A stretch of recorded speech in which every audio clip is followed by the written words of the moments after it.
연속설교 계속하고 있고요. 믿음으로 살아라. 오늘로 6번째 시간을 맞습니다. 오늘은 변화라는 제목과 함께 말씀을 나눕니다. 비전의 사람이라는 책이 있는데요. 그 책에 보면 이러한 내용이 있어요. 종교학에서는 고등종교와 하등종교를 구별하는 분기점이 있는데 그 분기점을 무엇으로 구별하냐면 바로 자기 부인, my wife가 아니라 자기를 거절하는 자기 부인에 관한 그것을 기점으로 고등종교, 발달한 종교, 그리고 하등종교, 마치 그 샤머니즘처럼 하등종교를 이렇게 나눠서 이야기하고 있습니다. 분류하고 있습니다. 이를테면 그 해당 종교에 자기를 부인하는 것이 있으면 고등종교, 없으면 하등종교로 분류하는 거예요. 쉽게 말하자면 세상의 하등종교들은 오직 어떻게 해서든 신을 변화시키는 데 집중하는 반면에 고등종교는 그 신의 뜻을 자기 자신을 변화시키는 것에 사용하고 또 받아들이고 하는 것에 집중한다는 말입니다. 성경에 나오는 우상숭배자들은 모두 이 하등종교의 특징을 가지고 있었습니다. 노력의 방법들만 계속 달랐을 뿐 모두 자기들의 신을 어떻게든 변화시켜 원하는 바를 성취하려는 것에 안달이나 있었습니다. 결국 자기들이 원하는 바를 위해서 신을 만들어낸 거예요. 그래서 성경은 그것을 우상이라 말했고, 그리고 하나님은 이스라엘 백성들에게 너를 위하여 새긴 우상을 만들지 말라 이렇게 말씀했습니다. 우상이라고 하는 것의 그 시발점은, 그리고 그 근거, 그리고 동기는 항상 나를 위하여 내가 잘 살고, 그리고 내가 유익을 얻고 내가 원하는 뜻을 이루기 위한, 바로 거기에서 시작된 신앙이 바로 우상이고 미신에 이르게 됩니다. 열왕기상 18장에 보면요, 하나님의 선지자 엘리야가 바알 선지자 450명과 아세라 선지자 400명 총 850대 1로 영적 대결을 대결을 펼치는 장면이 나옵니다.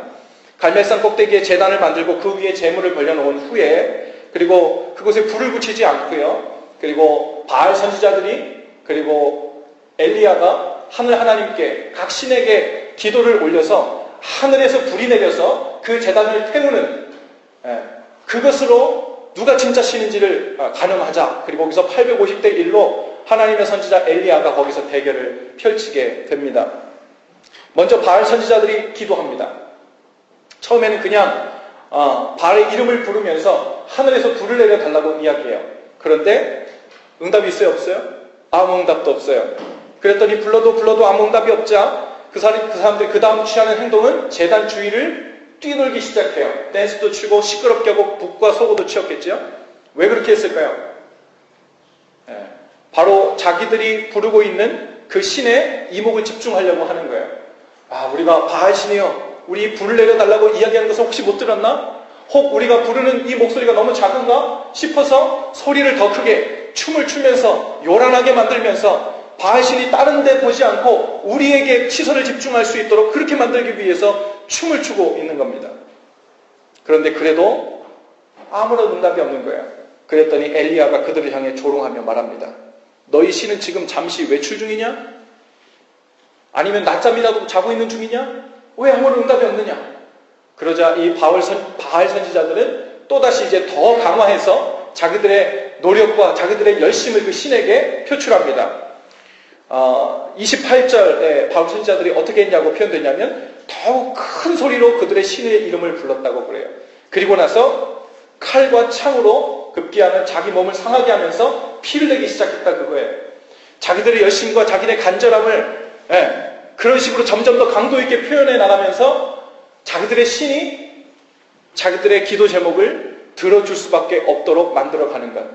어떻게 해서든 수단과 방법을 가리지 않고 자기들의 소원, 자기들의 원하는 바를 성취해 나가도록 신을 움직이고 신을 변화시키려고 했던 이 전형적인 하등 종교의 모습이 바로 이 바알 선지자들의 모습 속에서 나타났던 겁니다. 오늘날의 많은 그리스도인들이 안타깝게도 마치 기독교를 하등 종교 대하듯 신앙생활을 합니다. 하나님의 뜻에 의해 자기를 변화시키려는 뜻이 없고 어떻게 해서든 하나님을 어르고 구슬려서 자기가 원하는 복과 은혜를 받아내려는 것에 혈안이 되어 있는 모습 같습니다. 선한 행위, 때로는 열광적인 예배도 이용합니다. 때로는 희생적인 봉사, 그리고 헌신으로 어떻게든 하나님의 마음을 달래고 어르고 구슬리면 하나님의 마음을 변화시켜서 내가 원하는 바를 얻어낼 수 있다고 생각하는 그 생각 자체가 이미 우상숭배적 발상입니다. 믿음은 하나님의 마음을 변화시키는 데 사용되는 에너지나 비결 같은 것이 아니에요. 비록 내가 계획하고 기대하는 것과 다르더라도 나를 향한 하나님의 뜻이 나를 향한 가장 선한 것임을 믿고 그것에 맞추어 내 삶을 변화시키기로 결단하는 것, 여러분 이것이 참된 믿음인 줄로 믿습니다. 오늘 본문 말씀은요, 유명한 탕자의 비유예요. 그리고 이 탕자의 비유를 그동안 제가 여러 번 설교를 했는데 오늘 특별히 좀 다른 각도로 이 탕자의 비유 본문 말씀을 함께 보기를 원합니다. 12절 말씀에 보면 둘째 아들이 아버지에게 자기에게 돌아올 재산의 분기, 즉 유산을 미리 달라고 이야기합니다. 본문에는 둘째 아들이 유산을 달라고 한 이유가 정확하게 명시되어 있지 않아요. 그런데 추측해보건대 적어도 둘째 아들은 아버지 집에서 사는 것이 별로 행복했던 것 같지는 않습니다. 따분하고 의미 없고 지루하게 생각되었는지도 모릅니다. 그리고 자신이 그렇게 행복하지 못한 이유는 바로 아버지와 형 탓이라고 생각했는지도 몰라요. 매일매일 특별한 것 없이 농사짓고 가축을 키우는 삶에 만족하고 살고 있는 아버지 때문에 자신도 더불어 갑갑한 인생을 살고 있다고 생각했을 것입니다. 또 아버지 말씀에 늘 순종하며 그것이 전부인 양 종처럼 일만 하며 사는 형이 너무너무 답답해 보였을지 몰라요. 그것이 불만이었을 것입니다. 둘째 아들은 아버지와 형이 변하지 않는 이상, 그리고 자신이 속해 있는 자신의 삶의 환경이 획기적으로 변하지 않는 이상 자신이 원하는 행복한 인생은 살지 못하고 자기 삶에 나타나지 않을 것이라고 생각했는지 몰라요. 여러분의 삶은 어떻습니까? 오늘 여러분들이 처해 있는 환경에 만족하세요? 공부하는 것, 직장생활하는 것, 사업하는 그런 여러 환경들에 여러분 만족하십니까? 사람들은 어떠세요? 오늘 여러분들과 함께 살고 있는 사람들, 남편, 아내, 아이들, 그리고 친구들과 교회 식구들이 여러분을 행복하게 해줍니까? 아니면 감당하기 힘든 짐처럼 여겨집니까? 혹 이 둘째 아들처럼 나를 둘러싸고 있는 이 문제 있는 사람들과 문제 있는 환경이 먼저 변하지 않는 한 꿈에 그리는 나의 행복한 인생은 물 건너간 것이라고 혹 생각하고 있지는 않습니까?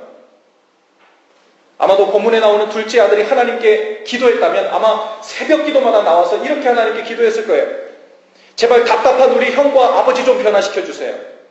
혹은 저를 이 지겹고 갑갑한 집에서 나가서 자유로운 삶을 살게 해주세요. 형과 아버지가 변하든지 내가 살고 있는 환경이 변하든지 하지 않고는 저는 인생에 소망이 없습니다. 어쩌면 오늘 우리의 기도 또한 아들과 이 둘째 아들의 기도와 별반 다르지 않을 수도 있습니다. 주님, 제 남편이 변하지 않고는 제 인생에 소망이 없습니다. 주님, 제 아내가 변하지 않고는 아무것도 해결되지 않습니다. 주님, 우리 아이들을 변화시켜주지 않으면 저는 행복할 수 없습니다. 주님, 우리 교회 이 집사, 김 집사가 상식 있게 행복하기 전까지는 수준 안 맞아서 교회 생활 제대로 못하겠습니다. 둘째 아들은 아버지와 형이 바뀌지 않으니 집을 나가서 환경을 바꾸는 쪽을 선택한 거예요. 둘째 아들은 자신만만했을 거예요. 자신은 사업 수완도 있다고 생각하고 의식이 깨어있는 사람에다가 이 목돈까지 가지고 있으니까 아마 이 집만 나가면 무지갯빛 인생이 펼쳐질 것이라고 아마 생각했을 것입니다. 하지만 얼마 가지 않아 자신의 본 모습을 보게 돼요. 그것이 바로 허랑방탕이라는 이 단어 속에 포함되어 있습니다. 아버지와 형이 문제인 줄 알았는데 사실 알고 보니 자신은 더 문제덩어리였던 거예요. 바로 허랑방탕한 자신의 본 모습을 세상에 나가서야 비로소 제대로 직시하게 되는 것입니다. 그리고 14절에 비로소 궁핍하게 되었다라고 표현되어 있어요. 물론 먹을 것이 없어서 배고프고 가련하게 되었다는 표현이기도 하지만 영적으로 보면 자신의 허랑방탕의 모습을 보고 난 후에 영적으로도 궁핍하게 되었다는 바로 그 의미입니다. 그리고는 입에 풀칠이라도 해야 하겠기에 남의 집에 들어가 돼지 치는 일을 했는데 돼지가 먹는 먹이로라도 배를 채우려 하는 이 비참한 인생이 이 둘째 아들의 삶 가운데 시작된 거예요. 당시 유대 문화에서는 가축들 중에 이 돼지는 아주 부정한 동물로 취급받았습니다. 그래서 이 돼지 치는 일을 한다는 것은 우리나라 조선시대에 마치 이 백정처럼 천대받는 직업들 중에 하나였어요. 여러분, 하늘아버지의 품을 따라서 누리는 세상의 모든 것들은 비록 겉보기에는 일시적으로 좋아 보이고 만나 보일 수 있지만 영적으로는 마치 부정한 돼지의 먹이로 배를 채우고 있는 것과 별반 다를 것이 없습니다. 하나님을 떠나서 세상 겉으로는 아무리 채워도 다함이 없고 의미가 없고 공허하기 이를 데가 없어요. 지금 여기 계신 분들 중에 혹시 마치 하나님 품을 떠나 내 생각, 내 욕망, 내 고집대로 세상에 나가 세상의 방식과 기준에 따라 살면서 마치 돼지 쥐염 열매로 뱃속을 꾸역꾸역 채우고 있는 것 같은 그런 허무하고 공허한 삶을 살고 있는 분들이 혹 계실지도 모르겠어요. 여러분, 언제까지 세상이 주는 쥐염 열매로 육신의 허기만을 채우며 살겠습니까? 우리가 느끼고 있는 이 영적 허기는 이 세상의 것으로는 아무리 채워도 채워지지 않는 거예요. 오직 한 가지 방법밖에 없습니다. 아버지께로 다시 돌아오는 거예요. 이제 둘째 아들은 이제 아버지께로 돌아오기로 결심해요. 오늘 본문 말씀 18절에서 20절까지 말씀을 보면 이렇게 기록되어 있어요. 내가 일어나 아버지께 가서 이르기를 아버지, 내가 하늘과 아버지께 죄를 지었사오니 지금부터는 아버지의 아들이라 일컬음을 감당하지 못하겠나이다. 나를 품꾼의 하나로 보소서 하리라 하고 이에 일어나서 아버지께로 돌아가니라.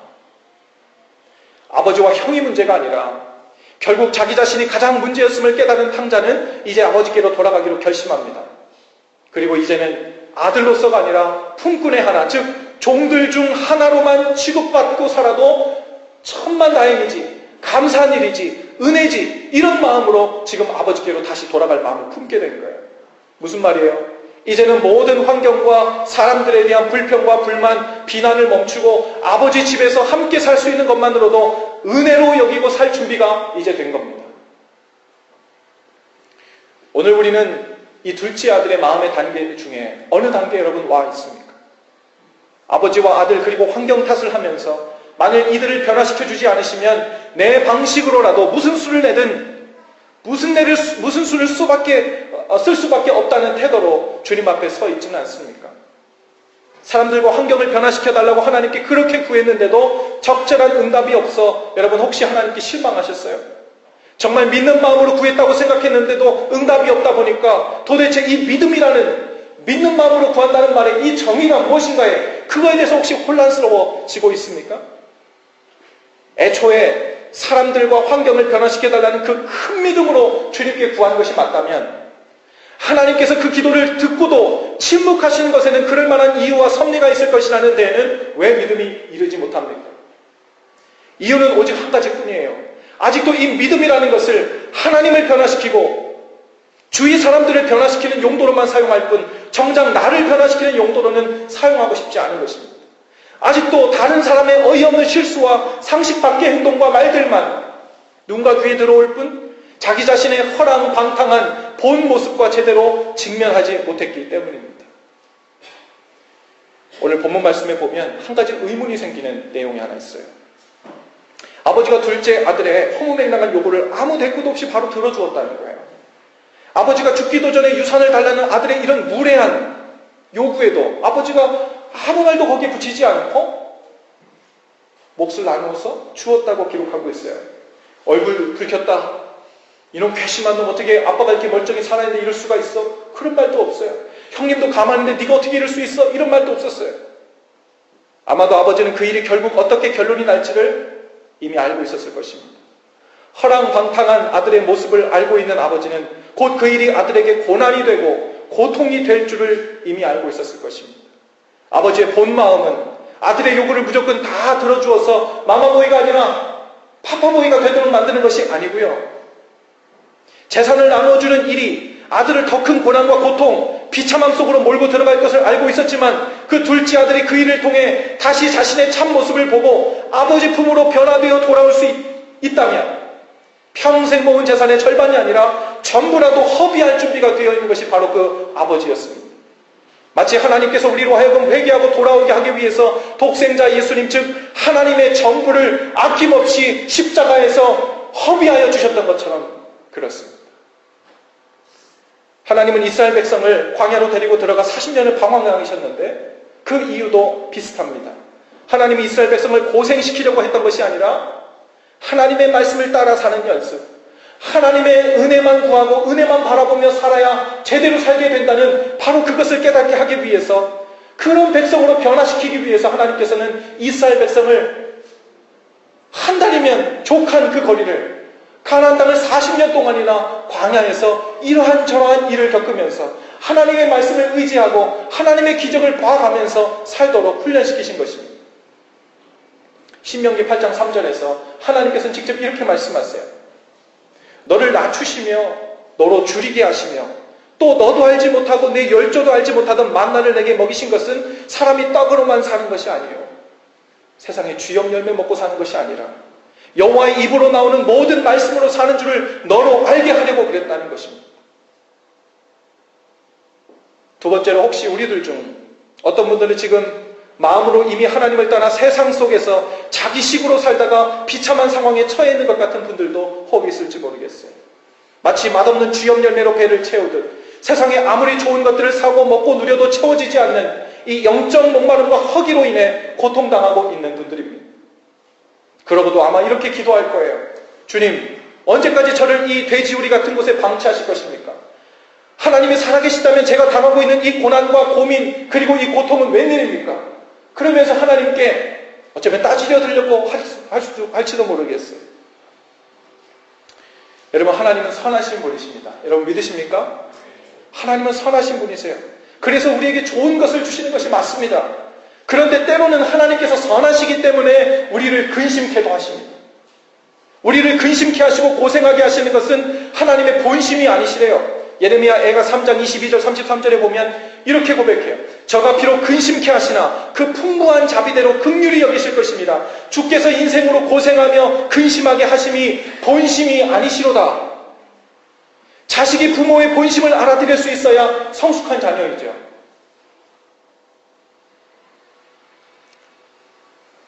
우리 아이들이 말짓을 하면요, 그래 너 계속 그렇게 해봐라, 잘한다, 그래 잘한다, 계속 그렇게 해라. 가끔 이렇게 돌려 얘기할 때가 있어요. 그러면 아직 말귀를 잘 못 알아들으면 우리 시완이 같은 2살 같은 애들은 이거 계속하나 그러네. 그리고서는 자기가 말짓을 계속하죠. 근데 유한이 좀 알아들으면 목소리가 변하고 그래 잘한다, 그거 어떻게 계속해봐 이러면 이게 이상하구나, 이게 아니구나 하고 엄마 아빠의 본심을 알고 얼른 멈추고 잘못됐다는 표정을 짓죠. 하나님께서 우리에게 때로는 근심케 하시고 고난을 당하게 하실 때도 영적으로 어린아이들은요, 단순히 뭐만 보냐면 내 삶 가운데 고난이 있나 없나만 봐요. 하나님은 나에게 좋은 것을 주셨나 안 주셨나 이것만 봐요. 내일을 형통하게 하시나 안 하시나 이것만 봐요. 그런데 성숙한 자녀는 비록 내가 고난 가운데 있을지라도, 근심 가운데 있을지라도 이 근심하는 일, 이 근심할 일이, 이 고난스러운 이 일이 나에게 좋은 일인지 안 좋은 일인지, 하나님을 나를 위해서 주신 일인지 아니면은 정말 하나님께서 나의 잘못되라고 주신 일인지 그것을 분별할 줄 압니다. 여러분, 하나님께서는 우리로 하여금 변화되어 성숙한 자녀가 되기를 원하세요. 하나님은 살아계시다면 제 삶 가운데 이러한 일이 웬일입니까? 왜 저에게 이러한 일이 일어납니까? 왜 근심할 일이 있습니까? 단순히 그것만 바라보고 산다면 우리는 아직 주님의 마음, 주님의 본심을 알아들을 만큼 성숙한 자녀가 되지 못하고 있는 것입니다. 하나님 앞에 나가 울고 부르짖어야 할 일이 있는가 하면 아무리 울고 부르짖어도 우리가 변하지 않는 한 해결되지 않는 주님의 뜻이 있습니다. 우리 옆뒤 좌우에 계신 분들과 인사하시면서 그렇게 한번 이야기해 주십시다. 당신을 향한 주님의 본심은 따로 있습니다. 당신을 향한 주님의 본심은 따로 있습니다.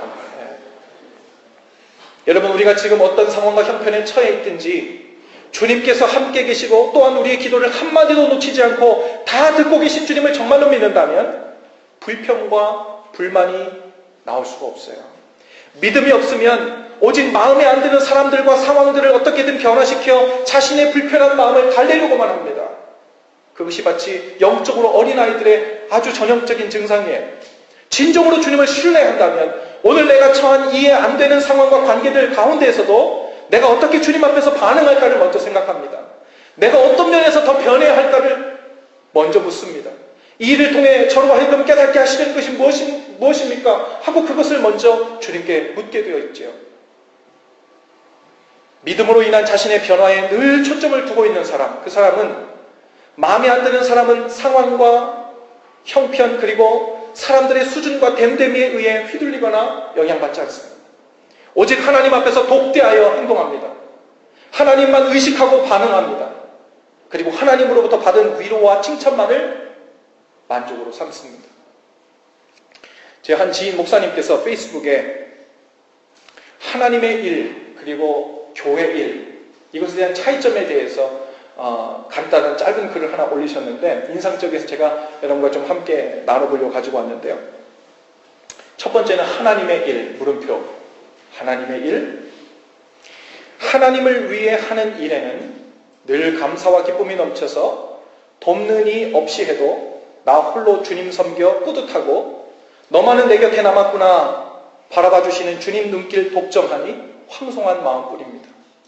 일손이 부족하면 아무도 몰래 날 써주시니 감격하고 날 위해 고생스레 짊어지신 십자가 내 몸에 느껴지니 엄숙한 마음뿐입니다. 주님을 위해 나 혼자 이만큼 했다는 보람에 남들보다 큰 사랑 받을 수 있고 남들보다 큰 영광 돌릴 수 있어서 주님과 나만이 아는 비밀 이야기라도 생긴 듯 돌아서는 발걸음이 설렙니다. 같은 일을, 교회 일을 한다고 생각하는 사람은 마치 이렇다는 거예요. 내 마음의 중심에 하나님의 일은 간데없고 교회 일만 남으니 교만과 미움과 상처가 남는다. 일 많이 하면 자기 의가 생겨서 타인에 대한 정죄 태도가 생기고 일손이 부족하면 혼자 희생하는 것 같아 불평하는 태도가 생긴다. 내 섬김에 주님 없으니 사람하고만 일하게 되고 일하는 방식이 서로 다르니 부딪혀서 상처되고 알아주기는커녕 의견이 달라 무시당해 섭섭하니 헌신으로 알고 시작했지만 남는 것 상한 감정 그리고 싹 터버린 미움, 남들이 부족한 거라 생각했지만 이 모든 원인은 내가 교회 일을 했기 때문, 하나님의 일을 위한 것이 아니었으니 나는 섬김이 아닌 노동을 했던 것. 돌아서는 발걸음, 마음도 어깨도 무겁기만 하다. 여러분은 지금 하나님의 일을 하고 있습니까? 교회 일을 하고 있습니까? 봉사를 하고 섬기면서 감사와 황송한 마음이 앞섭니까? 불평과 섭섭함과 무거운 마음만 남아있습니까? 하나님을 변화시킬 일이 아니고요. 남을 변화시킬 일이 아니고요. 내가 변해야 할 일입니다. 오늘 말씀을 들으면서 이제 나만 변하면 되는구나 이런 생각이 들면 여러분 말씀을 제대로 들은 거예요. 그런데 물론 나도 변해야 하지만 저 사람도 변해야지 라는 생각이 아직도 든다면 아직도 말씀을 절반만 알아들은 거예요. 그 사람은 하나님께서 그분의 때 그분의 방식으로 또한 다루어 주실 것을 믿으면 됩니다. 자기 자신도 스스로 변화시키지 못하면서 다른 사람을 무슨 수로 우리 입으로 우리의 정죄로 우리의 꼬집어내는 말로 어떻게 변화시킬 수 있겠어요?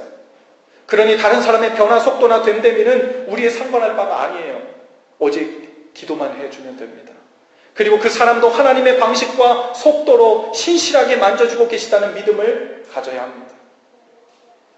여러분 수준 있고 상식이 넘쳐나는 교회에 다니고 싶습니까? 그런 교회는 얼마든지 있어요. 하지만 수준이 있는 사람들끼리 모여있는 곳에는 미안하지만 주님이 함께 계실 가능성이 별로 없습니다. 교회는 상식 이하의 일들이 벌어져도 아무렇지도 않게 받아 넘길 수 있는 영적인 성숙함과 사랑의 기적이 날마다 일어나는 곳이어야 합니다. 그런 교회를 이루는 멤버로 우리 모두가 초대받게 된 줄로 믿습니다. 그 일은 남을 변화시키고 하나님을 변화시키는 태도를 가지고는 불가능해요. 상대의 상식이 도를 넘어 봐줄 수가 없다면 그것에 비례하여 나의 사랑의 깊이와 성숙함의 깊이가 변하면 돼요. 문제가 되지 않습니다. 문제는 나는 변할 생각이 없이 도를 넘는다고 생각한, 상식을 넘는다고 생각한 사람을 받아려 하니까 내 마음에 화와 울분과 불평이 생겨나는 거예요. 빙점, 그 유명한 문학작품을 쓴, 그것을 집필한 것으로 알려진 미우라 아야코라는 이 사람은요, 평생 동안 병을 달고 산 크리스천 일본인 작가였습니다. 그녀는 평생의 폐결핵, 척추 카리에스, 파킨슨병, 암 등 갖가지 희귀한 질병들을 평생 동안 달고 산 사람이었어요. 그런데 그녀는 고통 속에서도 늘 밝은 모습을 잃지 않았습니다. 그녀는 아픔과 고통이 있었기에 기도가 있었고 감사가 있었고 찬양이 있었고 신앙이 있었다고 고백합니다. 그런 그녀가 평소에 즐겨 암송하던 시가 하나 있었는데 그 시의 제목이 아프지 않으면 이라는 시였대요. 제가 한번 읽어드려 볼게요. 아프지 않으면 드리지 못할 기도가 있다. 아프지 않으면 듣지 못할 말씀이 있다. 아프지 않으면 접근하지 못할 성전이 있다. 아프지 않으면 우러러 보지 못할 얼굴이 있다. 나는 아프지 않으면 인간일 수도 없다. 여러분 지금 혹시 아프십니까? 마음이 아프고 속상한 일이 있으세요? 속이 베베 꼬이고 뒤틀리는 일이 혹 있습니까? 일이 잘 풀리지 않아서 염려와 근심과 두려움으로 뼈가 녹아내릴 지경입니까? 사람들과의 불편한 관계 때문에 잠을 못 이루고 밤을 하얗게 지새우고 있습니까? 그렇게 아프지 않고는 드리지 못할 기도가 있습니다. 그렇게 고통스럽지 않고는 들리지 않는 말씀이 있습니다. 그렇게 고난을 당하지 않고는 꺾이지 않을 교만이 있습니다. 오늘 주님께서는 바로 우리를 변화시키기 원하십니다. 이제는 오히려 기분이 홀가분해져야 돼요. 실은 우리 삶 가운데 생각보다 많고 복잡한 문제들이 쌓여 있어서 고민이었던 것이 아니라 이제는 한 가지만 하면 그 모든 것이 다 풀려버리는 거예요. 그 한 가지가 뭐예요? 나만 변하면 되는 거예요. 가정생활을 하다 보면요, 이리저리 많이 부딪히죠. 사람이 다르니까 부딪힐 수밖에 없죠. 아내와 남편이 이랬으면 좋겠어, 저렇게 했으면 좋겠어, 많지요. 우리 자녀들이 이렇게 했으면 좋겠어, 저렇게 했으면 좋겠어, 참 많지요. 오래 살지 않았지만 그 반복되는 요구, 반복되는 서로의 불편함, 반복되는 서로의 미안하고 혹은 아쉽고 섭섭한 마음들을 해결할 수 있는 그 출발점이 무엇임을 제가 경험을 통해 깨달은 것은 무엇이냐면요, 절대로 남을 변화시킬 수는 없어요. 내가 낳은 아이들도 변화시킬 수 없어요. 근데 그들을 변화시킬 수 있는 가장 빠른 길은요, 내가 그렇게 살면 돼요. 내가 그렇게 진정으로 살도록 변화되면요, 우리 아이들이 닮고 따라옵니다. 우리 남편과 아내가 이렇게 되었으면 좋겠어요? 저렇게 되었으면 좋겠어요? 가장 빠른 것은요, 바로 내 아내가, 내 남편이 나에게 요구하는 것 그대로 변화되려고 내가 먼저 시작하면 돼요. 내가 먼저 한 가지 변하면요, 저게 정말 쉽지 않을 텐데 그 열심과 성의와 그 대단한 사랑으로 변해져가는 것을, 작은 거라도 그것을 보게 되면요, 그 힘과 능력을 인커리지 받아서 그 사람도 자기 자신을 변화시킬 수 있는 힘이 생겨납니다. 우리들 중에 괜찮은 사람 아무도 없어요. 어떤 의미에서요? 야, 이 사람은 정말 세상에 하나밖에 없는 남편이야. 세상에 하나밖에 없는 아내야. 하나밖에 없는 남자친구, 여자친구, 하나밖에 없는 아이들이야. 그 정도로 칭찬받을 만큼 대단한 사람들은 이곳에 모이지 않습니다. 세상에 한 사람밖에 없기 때문에 그래요.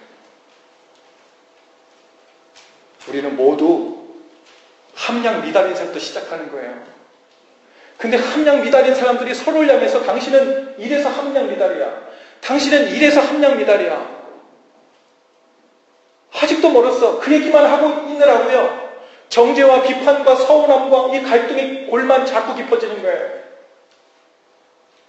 그런 식으로는 아무것도 되지 않아요. 입 딱 다물고 내가 먼저 변화시키고 내가 먼저 사랑을 부어주기로 결단하면 거기서부터 주님의 놀라운 은혜의 통로가 열리고 주님의 사랑이 쏟아져 내려오는 줄로 믿습니다. 하나님께서 바로 우리에게 그 일을 해주신 거예요. 하나님께서 우리한테 독생자 예수 그리스도를 우리에게 보내신 것은 요한복음 3장 16절에 보면요, 우리를 멸망하지 않고 영생을 얻게 하려 함이라고 그랬는데, 바로 그 다음 절, 유명한 3장 16절, 그 다음 절 17절에 보면 이는 하나님께서 세상을 심판하려 하심이 아니요 그랬어요. 즉 하나님께서 우리 잘못하고 있는 함량 미달인 우리들을 향해서 너 이거 잘못하고 있어, 너 이것도 마음에 안 들어, 너 이것도 고쳐야 돼, 이거 말씀하시려고 하는 입을 싹 닫으셨어요. 그리고서는 하나님이 먼저 지난주에 우리가 설교했던 것처럼 사랑의 물 한 바가지를 먼저 부어주신 거예요. 그리고 그 사랑의 물 한 바가지를 먼저 적셔진 그 사람이 그 사랑을 받고 다시 함량 미달인 곳에서도 또 시작하는 거예요. 또 시작하는 거예요. 다시 시작하는 거예요. 여러분, 그 모든 선순환의 시작은 내가 먼저 변하는 거예요. 얼마나 다양한 일인지 모릅니다. 우리 하늘 아버지는 우리가 돌아올 길목에 서서 지금도 기다리고 계신데요. 지금이라도 마음을 고쳐먹고 돌아오는 모든 자녀들을 저 동구 밖에서 뛰어나오셔서 안아주신다는 거예요. 목을 안고 입을 맞춰주신대요. 주님의 종 노릇만 하고 살아도 은혜라고 고백하는 우리들의 발에 신을 신기시고 손에 손가락질을 끼우시고 제일 좋은 옷을 입혀다 입혀주시고 소를 잡아다 잔치를 벌여주시는 분이 바로 우리 하나님이시고 우리 하늘 아빠 아버지의 마음이 바로 그렇다는 거예요. 주님께서 우리를 받아주실 준비가 얼마든지 되셨다는 것입니다. 이제 우리가 주님, 제가 아버지께 죄를 지었습니다. 제가 이렇게 호랑방탕하고 함량미달이고 구제불능인 것을 이제야 절실히 알았습니다. 주님, 저는 이제 주님의 종살이만 해도 좋습니다. 제가 이 모습으로 주님 앞에 돌아가도 되겠어요? 제가 하나님 앞에 하나님의 자녀라고 불림받는 것만 해도 은혜군요. 내가 오늘 살아가면서 작게 하나님께 은혜 있는 것만, 작은 것만 해도 얼마나 큰 은혜인지 모르는군요. 내가 오늘도 은혜로 살고 있는 것 잊지 않고 그 은혜로 살고 있는 것과 사실만 온전히 붙들고 있으면 여러분, 거기서 우리가 변하는 거예요. 내가 하나님의 은혜로 종으로 불림받으며 살아도 부족한 우리가 하나님의 자녀가 되었다는 그 은혜로 우리가 오늘 살고 있다는 거예요. 남께 찬송하신 것처럼 하나님의 은혜, 한량없는 은혜, 갚을 길 없는 은혜, 오늘 그 은혜가 이미 우리 삶을 덮고 계시고 언제든지 내게 다시 돌아오라고 손을 벌리고 있는 우리 하나님 아버지 품으로 우리 다 같이 함께 돌아가십시다. 할렐루야. 기도하십시다.